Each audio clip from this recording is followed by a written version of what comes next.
미래에 나는 뭘 먹고 살아야 되나. 좀 저를 포함한 여러분들의 직업은 안전할까요? 내가 로봇보다 낫다고 확신할 수 있으세요? 그러니까 저도 위태위태해요.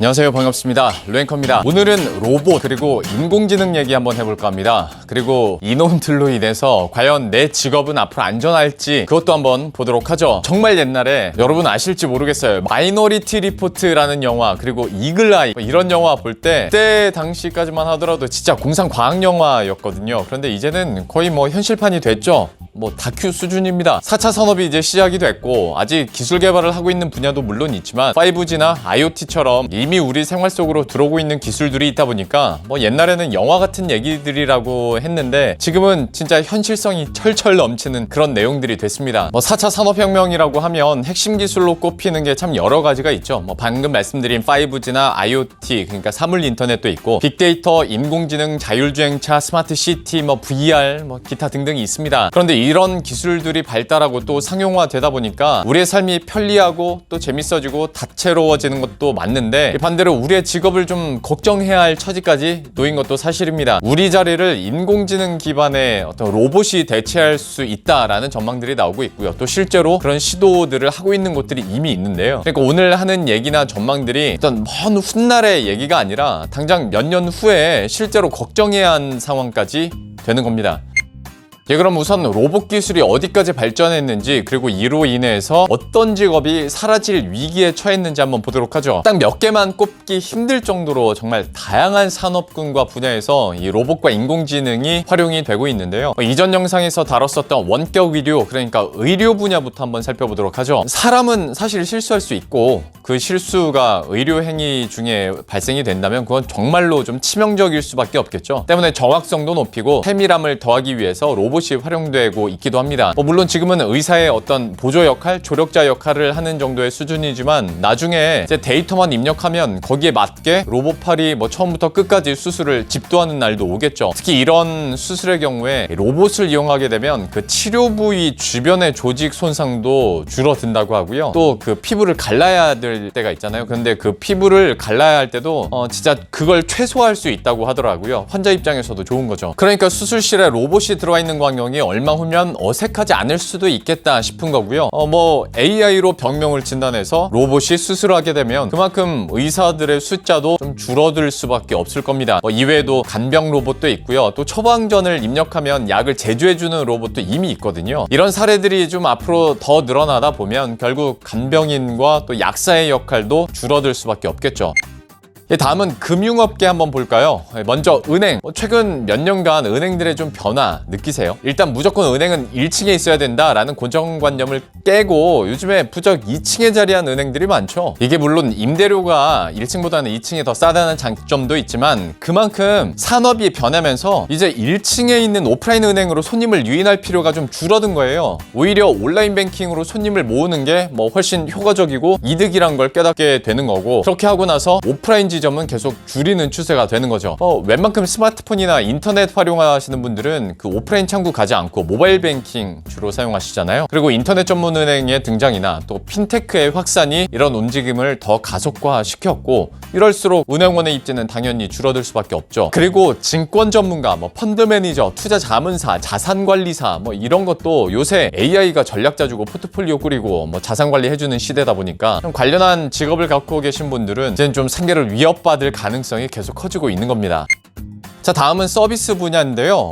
공항이나 마트, 호텔, 그리고 행사장 같은 데서도 이제는 볼 수 있는 안내 로봇들. 진짜 얘네들의 활약, 그러니까 활동이 엄청 늘어나다 보니까 이 로봇들이 질문에 대답도 해주고 각종 안내도 해주고 통역도 해주고 목적지까지 직접 데려다 주기까지 합니다. 그냥 놀랍고 편리한 서비스죠. 물론 좀 말을 잘 못 알아먹거나 아니면 만족스럽지 못한 답을 할 때도 있긴 한데 그거야 차차 소프트웨어 업데이트를 통해서 도 충분히 개선이 가능한 부분이니까 큰 문제는 아닌 것 같고요. 이런 안내 로봇으로 인한 가장 큰 문제는 역시 우리들의 일자리가 줄어들 수 있다는 겁니다. 생각해보면 굳이 인포에 사람이 서 있을 필요도 없고 안내주는 사람이 여기저기 대기하고 있을 필요도 없겠죠. 그리고 추가로 텔레마케터 같은 경우에도 이제는 인공지능이 알아서 대답을 하고 또 안내를 해주다 보니까 더 이상 사람을 쓸 필요가 없어지는 거죠. 참 얘기하면서도 계속 드는 생각이지만 이게 놀라우면서도 씁쓸한 현실입니다. 또 비슷한 맥락에서 마트나 백화점에서 계산원도 이제 필요 없게 될 가능성이 큰데요. 계산대에 물건을 올려다 놓으면 카메라로 스캔을 한 후에 인공지능이 이걸 파악해서 결제 금액을 미리 입력해 놨던 결제 수단으로 자동 결제하면 되니까 굳이 사람이 바코드를 일일이 하나하나 다 찍을 필요가 없다라는 거고, 이미 아마존고라는 마트가 운영되고 있는데요. 여기서는 계산대에 올려놓을 필요도 없어요. 그냥 장바구니에 물건을 집어 넣으면 마트 안에 있는 카메라들이 자동으로 그걸 따라다니면서 포착하고요. 뭘 넣나? 그리고 또 뭘 빼나? 그리고 이걸 총 계산을 해서 소비자가 그냥 문으로 나가는 길에 자동 결제되는 시스템을 갖추고 있습니다. 어마어마하죠? 그런데 이게 이미 한 4에서 5년 전부터 얘기되고 또 시범 운영됐다라는 것도 더 놀라운 것 같습니다. 그리고 이런 비슷한 마트나 편의점들이 우리나라에도 들어오기 시작하면서 이제 진짜 계산원의 필요성이 점점 줄어들고 있죠. 다음은 공장 한번 볼까요? 공장? 이미 스마트 팩토리라고 들어보신 분들은 많을 겁니다. 단순하게 짐을 여기에서 여기로 옮기는 것뿐만이 아니라 실제로 신속하고 정확한 제품 조립 및 생산을 할 수가 있죠. 공간도 최소화할 수 있고 실수는 줄일 수 있겠죠. 정밀한 작업도 훨씬 간단하게 수행을 할 수 있을 텐데, 생각해봐요. 그러면 경영진 입장에서는 공장에서 굳이 많은 생산 인력을 쓸 필요도 없죠. 이 로봇들을 관리하는 사람 정도만 쓰면 되죠. 여기에다가 최소한의 인력만 남겨둔 채 복잡하고 힘들고 어려운 건 로봇에게 시키면 되는 겁니다. 물론 처음에는 로봇 설치하는 게 비싸겠죠. 그런데 이걸 길게 장기적으로 봤을 때는 추가 인건비 들 일 없죠. 공간 활용 잘 되죠. 무엇보다 로봇들은 불만이 없잖아요. 경영진이 좋아하는 조건들을 다 갖추고 있습니다. 저도 그러니까 일개 회사원이에요. 회사의 노비로서 이런 말씀 드리기가 좀 그렇긴 한데 이게 현실이죠. 매달 월급 안 줘도 되는데 파업도 안 해. 퇴직금 줄 필요도 없어. 그런데 생산성은 높아진대. 고용주 입장에서는 완벽한 환경이죠. 자, 이렇게 대표적인 몇 가지를 살펴봤는데요. 이외에도 인터넷에서 미래 사라질 직업 이렇게 검색을 해보면 정말 많은 직업들이 사라진다고들 합니다. 회계사도 사라지고 요리사도 사라지고 아나운서, 기자 사라지고, 그러니까 저도 위태위태해요. 선생님, 변호사, 농부 다 사라진대요. 그런데 그거 보다 보면 사람이 일을 하긴 하는 거야? 라는 생각까지 들 정도거든요. 현재 존재하고 있는 직업의 90%가 사라진다고도 하고, 일각에서는 결국 사람이 노동을 하는 사회가 아예 사라질 정도다라고 전망을 하기도 합니다. 그리고 노동으로 이제 돈을 벌 수가 없기 때문에 결국 국가가 기본소득을 보장하게 될 것이다 라고 전망하는 사람도 있는데요. 이거는 기본소득 쪽으로 가면 또 다른 굵직한 얘기가 되니까 오늘은 이거는 얘기 안 하고, 어쨌거나 4차 산업혁명의 시작, 그리고 그 안에서 이루어질 엄청난 기술의 발전들을 생각하면 그 앞에서 방금 말씀드린 내용들이 그렇게 허무맹랑하게 들리진 않을 겁니다.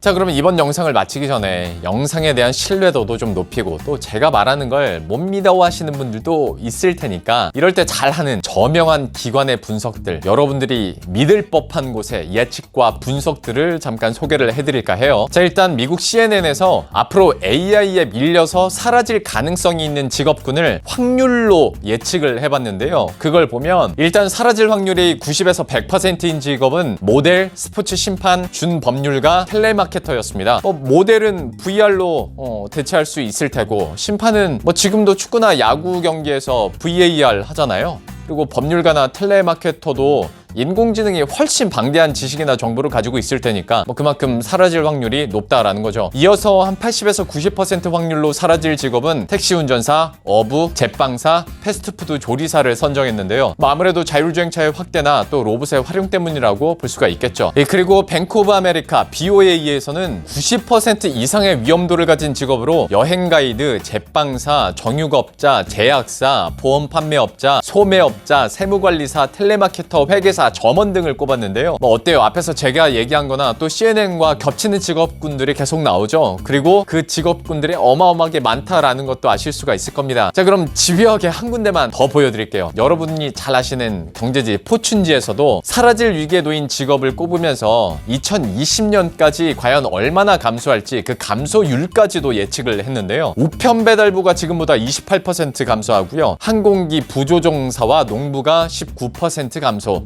또 신문기자와 보석 세공사가 역시 10% 이상 감소할 것이라고 예측을 했습니다. 그 밑으로는 벌목공, 승무원, 금속 가공업자, 보험업자 등등이 있었습니다. 이렇게 선정한 이유를 읽어봤더니 기술의 발전으로 인해서 온라인이나 또 로봇을 사용하는 것이 상대적으로 비용도 적게 들고 또 정확하고 속도가 빠르기 때문이다 라는 설명이었는데요.